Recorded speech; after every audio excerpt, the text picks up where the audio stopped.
Na Rympei U ke channel nabynta paidbah Bri U Hynñiewtrep.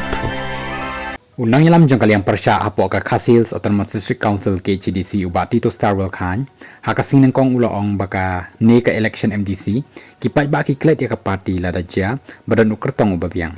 habakren makilap thai kubor uba Titos uba deiru MDC ka Shela bat si embarem ga council ula kubur ro baka Jingmih jong kanu ka sengsan perthai bathamai kandan bet ka Ktah ikinu ki party tang bahaka election MDC pat ki paidbah ki jit kertong bat kim dap paitan ya ka party uloong shushu uba Titos uloong ro baka Jingmih jong ka VVP kanam Ktah tang kawi ka party Hynrei kalapan Ktah lut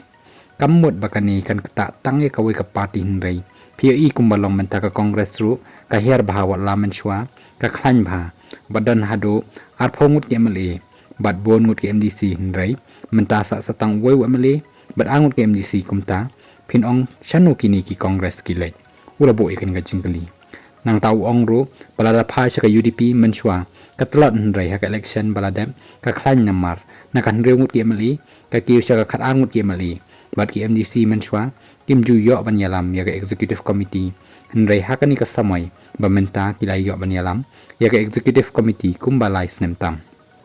ti kumno ngin ong bangi tlat ne ngi khlan tang bahaka election MDC kadon ka jingya phe namar ka day ka election haman ki constituency kumba pitep haki constituency hi ki paidbah kim ju khampet ya ka party Hynrei ki pejro ya ki kyrteng ki bakumno bat ki ki bami ban aireng